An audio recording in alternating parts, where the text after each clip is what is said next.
Okay, I'm gonna admit people now. I think it's enough time. There's 36 people.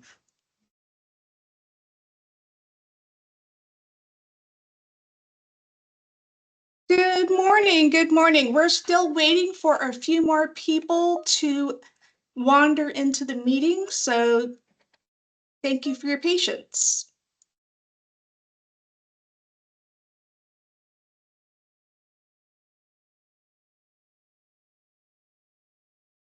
We will be starting around 10:02, just to give people time to come into the lobby.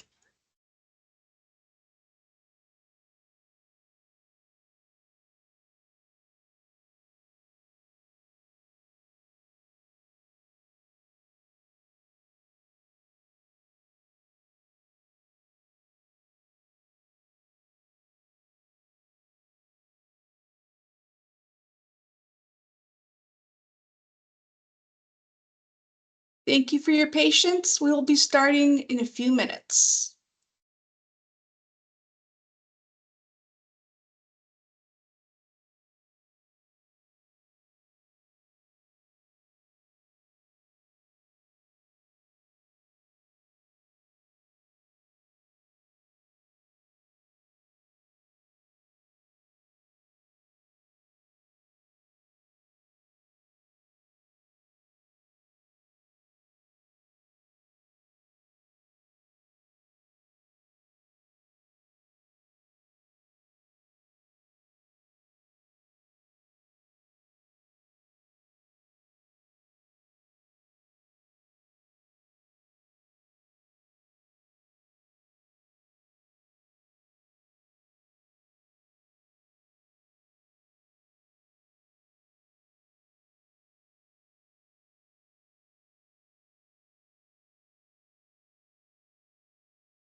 Okay, good morning, everyone. Thank you for attending our workshop. I'm going to give another minute to see if we can allow time for others to join. Great. Looking good. Hey, thank you for joining us for a discussion about groundwater recharge temporary permits, as well as an overview of how to use flood diversions for groundwater recharge without needing a water right permit. I'm Erica Thompson, an environmental scientist with the Water Board, and I'll be facilitating today's staff workshop.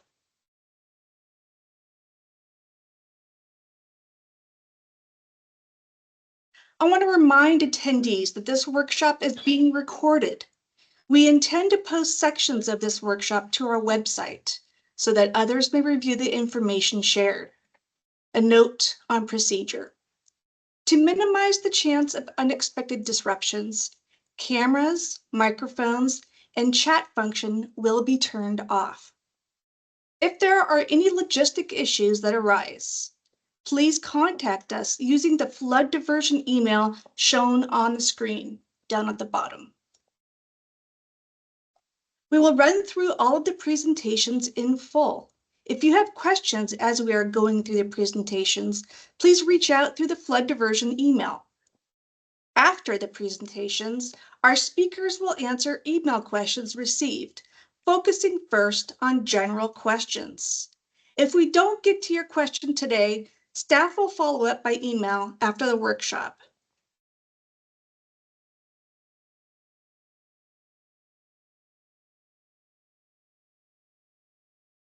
Okay, our presenters today include Mike Conway, what happened here? Okay, sorry. Mike Conway, and we have the senior engineering geologist, Shelby Witherby, water resource control engineer, and myself, Erica Thompson, environmental scientist. We work at the Water Board's Division of Water Rights Permitting Program within the Recharge Permitting Unit. We process permits for groundwater recharge and manage reports received for Water Code 1242.1 flood diversions. Today, we'll be presenting an overview of some important topics for those filing a temporary permit application. Today, we will discuss a summary of 2024 and 2025 permits issued.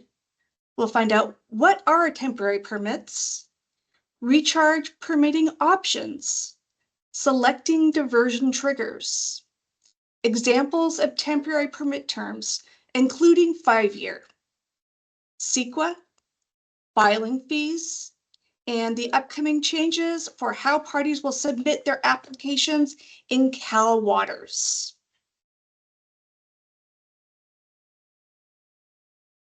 We will also discuss the following in Water Code 1242.1. Background on this no permit needed option for recharge. And we'll find out how 1242.1 was modified by the Executive Order N1625. And future report submittals that will go through Cal Waters. Our first presenter is Mike Conway with an overview of groundwater recharge permitting.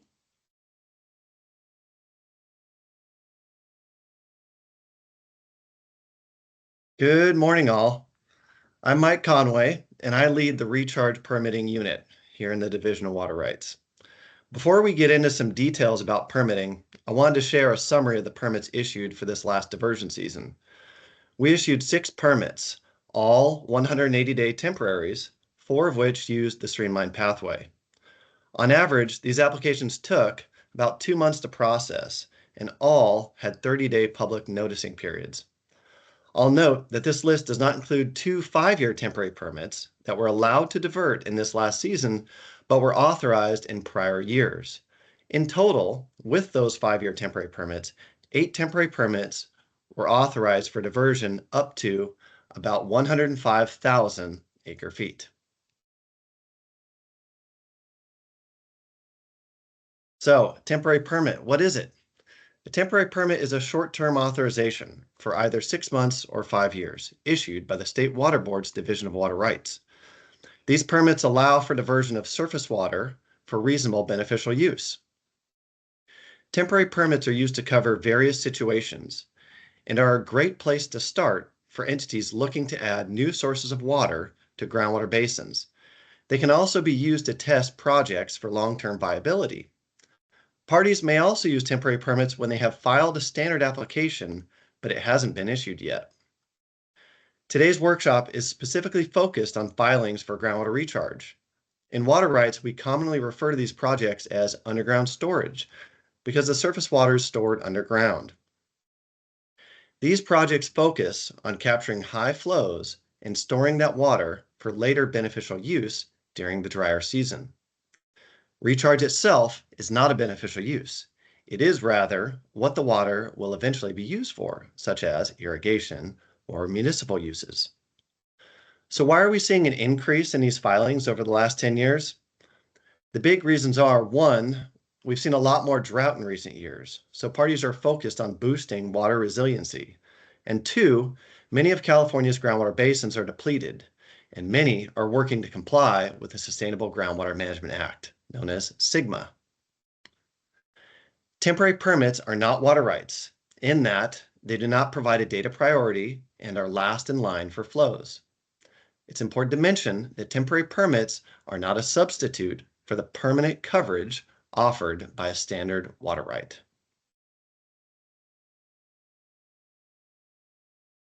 So, here we see some water right permitting options. The 5-year temporary permit was designed specifically for recharge projects, while the 180-day permit has been around for decades and used for many different types of diversions. The 5 year is limited to applicants that are local public agencies. Now that we have a decade of experience working on these projects, we know that most recharge projects are looking for a long-term source of water to help with SGMA compliance. So since these parties are likely filing a standard application, and that will take time to process, our advice is to either start off with a 5-year temporary permit or move quickly to a 180 from a 180-day to a 5-year permit. We also suggest filing your standard water right application as soon as possible, since filing it will secure the data priority. This is really important since appropriative water rights are first in time, first in right. California has limited surface water supplies, so order of priority is very important. When you're thinking about filing a permanent application, sometimes called a standard water right application, there are two options within that. There's the standard or the streamlined option. Temporary and permanent permitting have many similar steps, but permanent rights take much longer to process. Back in 2019, the board developed a faster way to move through standard permitting called the streamlined approach. I will note that temporary permits can also take advantage of the key features of the streamlined approach. If you ask our advice on the fastest and most efficient way to move through the permitting process, we will advise filing a 5-year temporary and a standard streamlined application at around the same time. Now we're going to talk a little more specifically about the important structural elements of a permit. In particular, we want to share elements worthy of your early consideration. Let's start with a selection of diversion triggers. Here we have the streamlined pathway as a method for setting diversion triggers. To simplify the approach for prospective applicants, the streamlined pathway was developed in 2019 to provide a prescriptive method for the determination of diversion triggers, to protect senior rights holders, and to help ensure in-stream needs are satisfied. The streamlined pathway has two options for determining when an applicant can divert: the 90-20, method 1, and the flood flow option under method 2. The 90-20 method dictates that an applicant uses gauge data with at least a 30-year record to establish the 90th percentile of daily flows, or limit diversions to 20% of the daily flows. Method 2 can be used when peak flows pose an imminent risk to public health and safety. This method requires coordinating with a local entity with a responsibility for managing threats posed by flood. While few temporary permits have included flood triggers to date, there is a lot of potential to include these flood triggers. For example, we saw a lot of these kinds of flood flows in water year 2023, where flows resulted in flooded roads and damage to critical infrastructure. What you may notice about these methods is that they restrict diversions to high flows and would generally only allow diversions in wetter water year types. We understand that these methods may not fit your needs, and we will discuss those considerations next. Parties commonly ask about using diversion triggers other than the streamlined pathway. Since temporary permit processing timelines need to be quick, unsupported or controversial requests are unlikely to be processed in a timely manner. We are not limited to only the streamlined diversion criteria, and a party may make a recommendation to use another trigger. However, the Water Board staff may also evaluate several trigger options as part of the permitting process. In recent years, about half of the permits issued used the streamlined pathway, and the other half used a different trigger. These other options aren't as easy for us to process as the streamlined approach. We need to carefully consider each proposal to see how robust the science is, to be confident that it will protect in-stream needs and senior diverters. The processing timeline for temporary permits is very short, so whatever trigger we use needs to be easily digestible by board staff. Generally, triggers that focus on the highest flows have the least risk of injury to in-stream needs and senior diverters. When we look at other triggers, we've learned some lessons to pass along from permitting. These are some areas we mark with a caution flag. In general, a novel approach could be problematic if it doesn't include sufficient supporting rationale, relies on older science, is tied to unsettled board actions or a hearing, or is a single component of a broader analysis solution, otherwise known as piecemealing. This isn't to say a party can't try to use these approaches, but you should be aware that the temporary permit process moves quickly, and there isn't a lot of time to vet complicated proposals. These proposals may be a better fit for a standard application filing, with its more detailed analysis and longer processing timeline. When board staff are reviewing a temporary permit, we look to see what options exist to permit the project. We aren't just limited to the diversion criteria the party requests, so we do try to find ways to make a project work.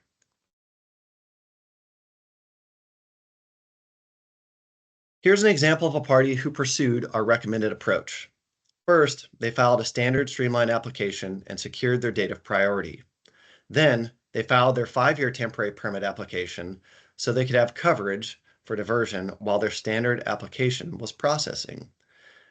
These water rights were applied for by co-applicants Central California Irrigation District and Del Puerto Water District. There are a few things notable about the processing of this project. The use of the streamlined pathway helped reduce the technical burden on the applicants. And even though this project is located in an area associated with serious groundwater declines and strong competition for water, the 5-year application received limited objections during noticing. And those objections were either withdrawn or easily resolved with permit terms. One really useful part of the 5-year temporary permit is that this standard application, if it receives protests, the board can use the data collected during the 5-year permit period to help resolve those protests in a much easier way without the need for a costly and time-intensive hearing.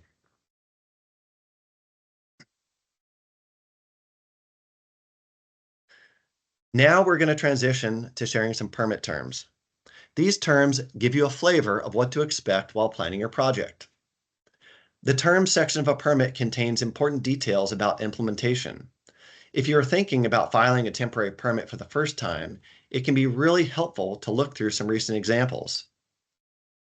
Some terms are the same in every permit, and other terms are customized to the specific project. All permits contain terms that describe the project authorized, such as the amount and rate that can be taken from a specific stream, the dates that water can be diverted, and the purpose and place of use of the water. There are terms that require monitoring and reporting of diversions.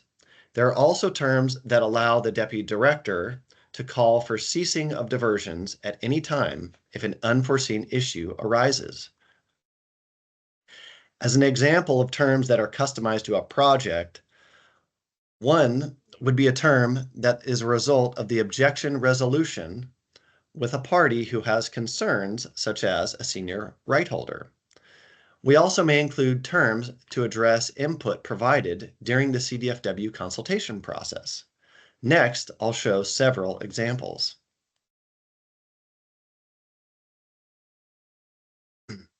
Here we have a fish screen term. We include terms that address in-stream needs, commonly resulting from CDFW consultation or objection on the project. The example term in this slide paraphrases the fish screen term included in most permits. Most permittees should by default expect a term like this. Most projects will require fish screens since most are located in a water body where fisheries are expected to be present. This is a good example of why early coordination with the board and CDFW is important. This is another reason to file as early as possible, so you can get your permit ahead of the season and have time to work out your screening approach before diversion opportunities present themselves. This example term is a result of negotiation between Delta rights holders, specifically for regulation of permits within a Delta watershed. There are versions of the term for both the Sacramento and the San Joaquin portions of the Delta watershed. This term limits diversions to times when the delta is either in excess or excess without restriction.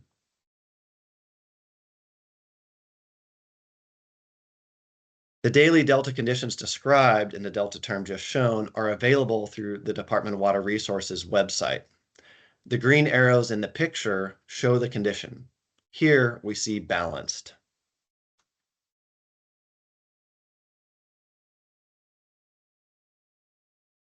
Here are another couple of terms worthy of your early consideration. These terms are based on our coordination with the regional board. These terms outline best practices associated with selecting on-farm recharge areas. Recharge lands should be reviewed with pesticide and fertilizer management practices in mind. If you are interested in applying water to dairy land areas, you should plan to coordinate with the regional water board. Though these specific terms would apply to the Central Valley, very similar terms could be expected elsewhere.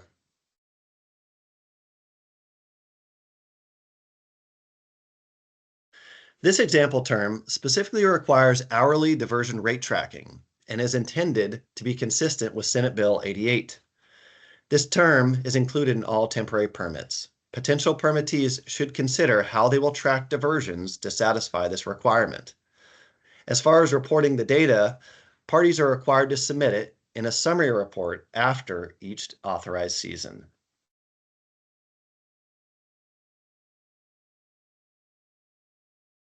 Another important aspect of project design is considering how you will comply with the California Environmental Quality Act. Though some entities have already completed CEQA for the recharge projects, many wish to consider the opportunity to utilize the CEQA suspension available through the Governor's Executive Order N-722. This order is available to recharge projects in drought counties that target the capture of high flow events. If you are applying for a 5-year temporary permit, we think the suspension could be a good fit. This year, we'll be paying close attention to the requirement of the Water Code that drives the need for parties to pursue long-term coverage, rather than continuing to rely on temporary permits. As such, parties should anticipate that 5-year temporary permits would be conditioned to require filing a standard permit application prior to renewal. During the term of the 5-year permit, the party should also plan to complete CEQA prior to seeking renewal of their permit. The 180-day permit can also utilize the CEQA suspension. We think these are the best fit for projects that are unsure of their scope, need a season or so to adjust their project, or if the project is just a one-time situation. We expect most to go right to the 5-year, since it costs the same as a single 180-day permit. If you are considering filing a standard permit, you should not plan to rely on the CEQA suspension, since it is impractical. While the suspension could be available at the time of filing, there's no guarantee of its availability at the time of permit issuance, which is likely to be years later. We sometimes get asked who will be the CEQA lead. Since these recharge filings are essentially all from local public agencies, the applicant is acting as the lead agency and the board is acting as a responsible agency. As always, we recommend you consult with us early about your CEQA strategy.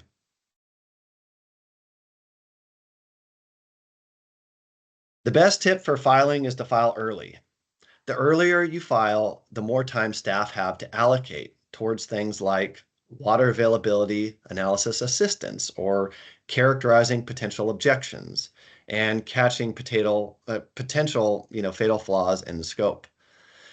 In addition to consulting with the board early, getting into contact with CDFW before application submittal saves time and is required for submittal of the 5-year temporary permit.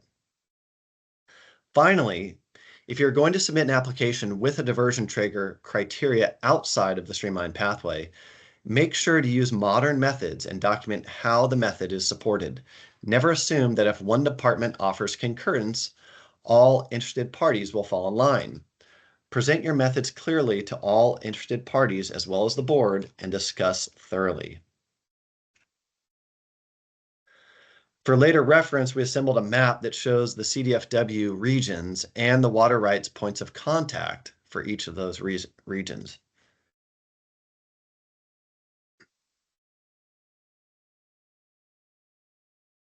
We also want to note that our current water rights portal, eRIMS, and our online application form system, or ROF, as we call it, are in the process of being decommissioned and replaced by Cal Waters. The last day to submit application forms using ROF is expected to be July 13th of this year. Future forms will be submitted using the Cal Water system, which is expected to be available for public use starting July 14th.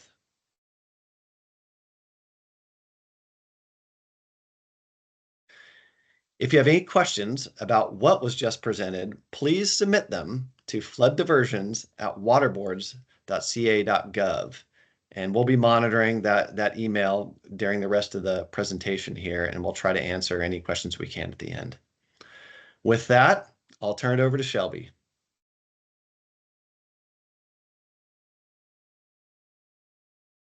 Great, thank you, Mike. In late 2024, the State Board adopted updated fees for standard water right and temporary permit applications. This was a comprehensive update to the application filing fees and some associated fees. Many of these fees had not been significantly updated since they were established, most of them in 2003 with the establishment of the Water Rights Fund. This winter's batch of temporary permits included some filed under the old fees and some filed under the updated fee structure. A benefit of the new structure is that it is much clearer. All of our application fees are now based upon the standard application fee. We now have simple tiers based on volume requested, which should reduce the chance of payment mistakes. A couple other highlights, which I will dig into more later, include a discount for streamlined applications, a project complexity surcharge for applications in the Delta watershed, and incentives for advanced submittal. For reference, our up-to-date fees are located in the California Code of Regulations, Section 1062, and a summary table is available on our website.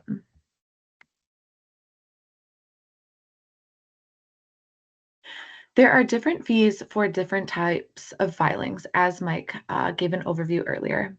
The majority of applications that our team receives fall into 4 categories shown here, each with different associated costs. There are standard water right applications, 180-day temporary permits, 180-day temporary permits to divert to underground storage during high flow events, and 5-year temporary permits to divert to underground storage.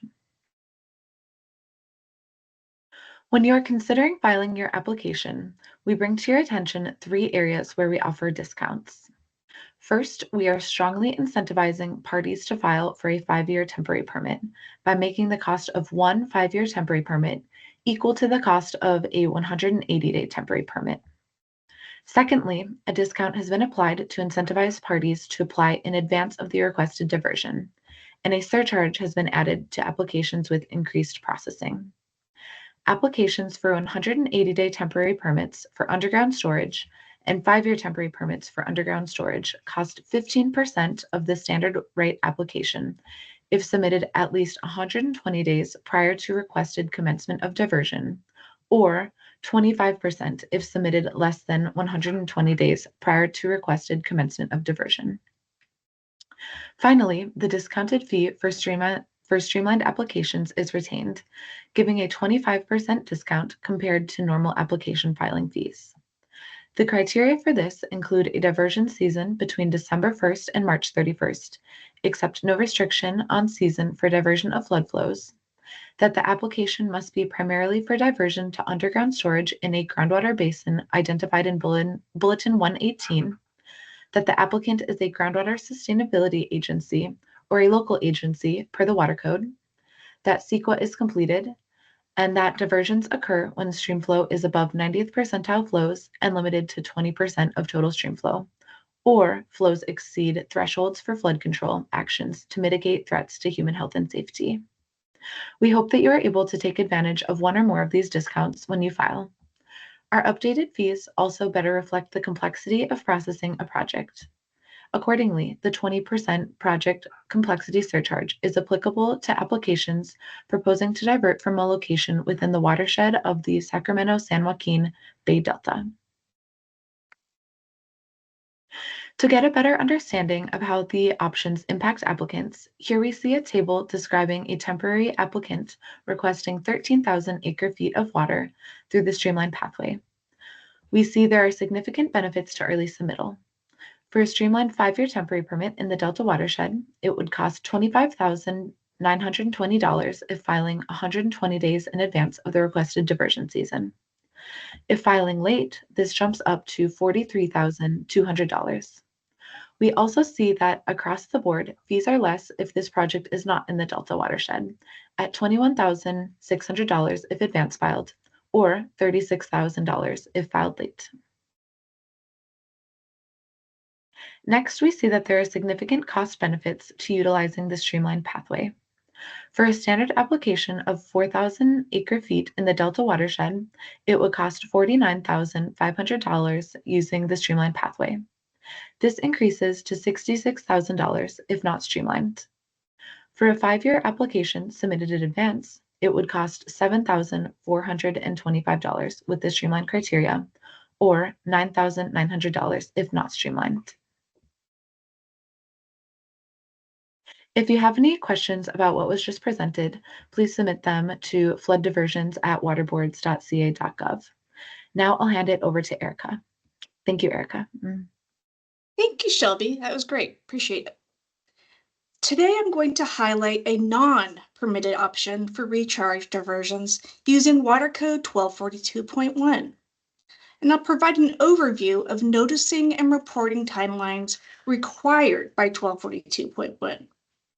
We'll also discuss the suspension changes resulting from the Governor's Executive Order N1625.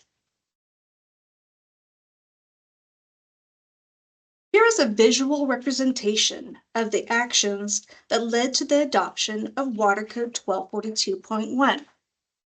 There are two executive orders, N423 and N723, which were issued by Governor Newsom in the wet water year of 2023 during a period of extensive flooding. These orders allowed the use of floodwaters to recharge the groundwater aquifers and suspended pre-existing permitting and SWRCB requirements. The orders included conditions and required initial and final reporting of diversions.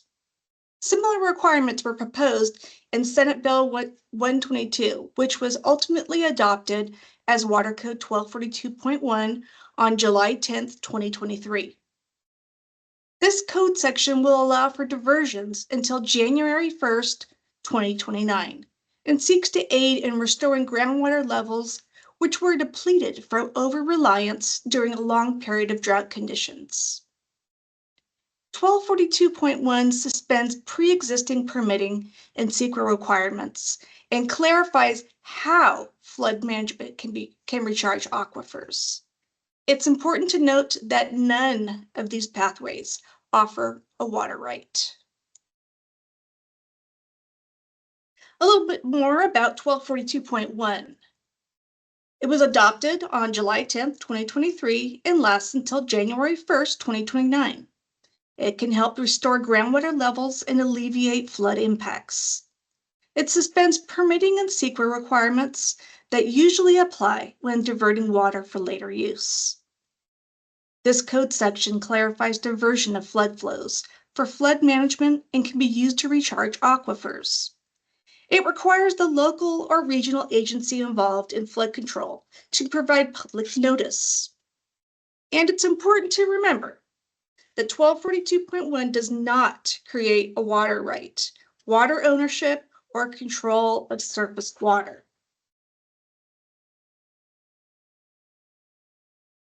Please review the technical guidance for Water Code 1242.1 that is posted on our website. It's an excellent resource that answers some of the most common questions regarding the use of 1242.1 and the new provisions in Executive Order N1625.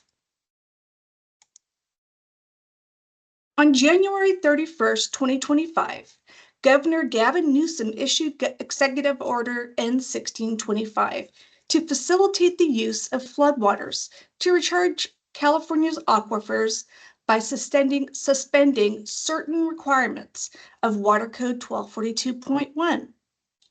The suspension also suspends the need for a local or regional agency to determine the imminent risk of flooding based on local planning documents. This suspension only applies to 39 emergency drought proclamation counties, as shown on the screen.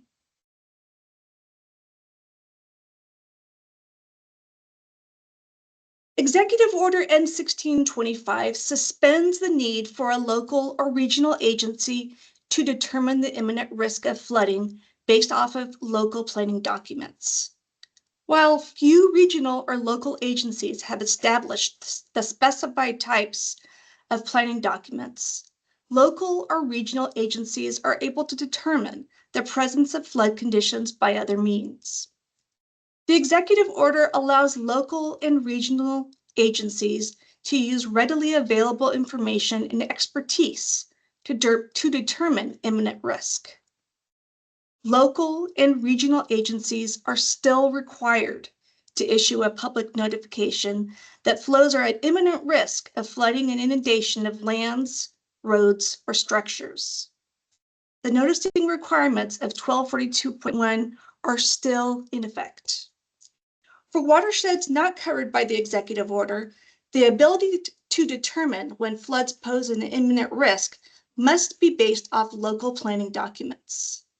More specifically, the flood determination is based on consideration of flood risk in the agency's most recently adopted local plan of flood control or general plan.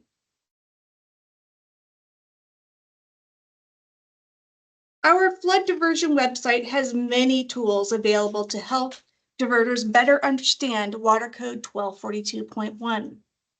Let's go over the reporting form you will need to submit if you decide that 1242.1 is something you'd like to use.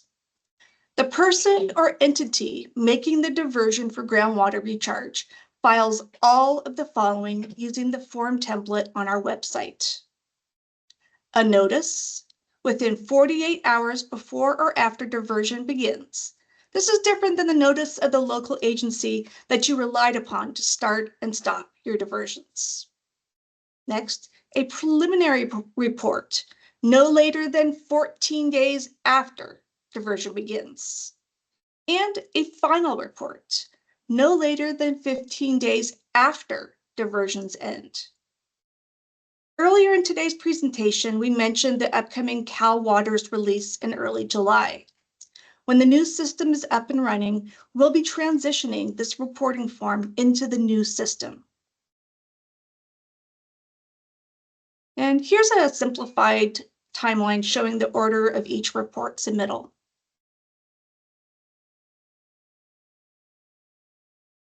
All reports received will be posted on flood diversion or on our flood diversion website.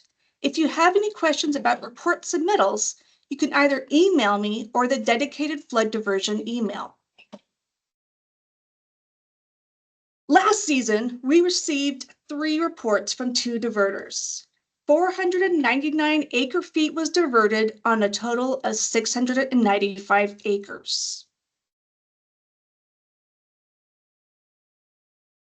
If you have any questions about what was presented here today, please contact us at flooddiversion@waterboard.ca.gov. And Mike Conway is available to answer some questions received by email. Have we received any questions by email? We did get one question asking about if individuals could apply for temporary permits, that is, rather than local public agencies. And with respect to the 5-year, I would say the answer is no, based on what the code says. Technically, for the 180-day, an individual could apply for it, but we are generally prioritizing applications through public agencies, those that seeking, to benefit the most. To the person that answered that or to submitted that question, we encourage you to follow up with us again. We'll respond to your email and get in contact with you to talk more about it. But generally, these temporary permits are aimed at local public agencies, and those are the ones we're prioritizing. And let's see if we got any others at this point. We did get one more just now. says if a local flood control agency has declared a flood emergency, does a permit need to be in place to divert water, or can diversions occur without a permit? Again, it sounds like this question is really asking about the flood diversion kind of option that we highlighted in this presentation. So this is not a permit option. This is a non-permit option, but there are some necessary steps you must take or document by submitting these reports under 1242.1, such as you must provide the notice, and you must submit the diversion reports. So that, I think that's what you're looking for. It's not similar to our permitted options we discussed before. And again, we'll be following up on all these emails, individually. I'm not seeing any other at the moment. Again, there's no pressure to. There's a couple, Mike, if you check our chat, we have a couple that are coming in right now. Oh, okay. Okay, let's see here. As we had a chat. Let's see here. I can go ahead and read the question for you. So the person's asking, hello, regarding CWC 1242.1, can you clarify imminent threat? I thought it was to life or structures, so would not apply to us. But I heard also flooding of lands and roads.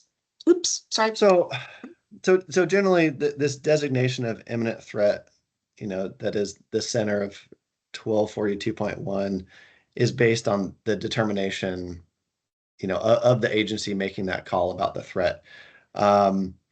We generally say things like roads or structures or life because we see them all as being related. The roads are related by way of transportation. If flooding could impact roadways, it could create a risk to life. So that generally those kinds of things are considered, critical needs and are seen as imminent, kinds of threats. So we see examples of flooded roadways, in people taking advantage of these flood diversions. Okay, we have one more. If I want me to read the question for you, Mike? Sure, go ahead. So the diversion example you provided just now was with an irrigation district. Can an individual landowners apply for temporary permits?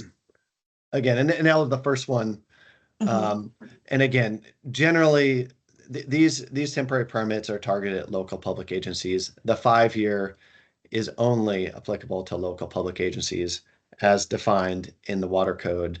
180-day permits are open to individuals, but they wouldn't be prioritized in the same way that we prioritize those by local public agencies. So again, we'll follow up with that question, individually. Sounds good. Okay. Yeah. I believe those are the last questions. Other questions are more specific, so I'll go ahead and direct an email to each person that emails us. And don't forget, our workshop is going to be posted on our YouTube website. So thank you. And thank you, everybody, for attending and getting some good information. We're looking forward to seeing your permits. All right, everyone. Thank you again for attending. Appreciate you being here, and we will all be in touch. We're here if you need us. Thank you.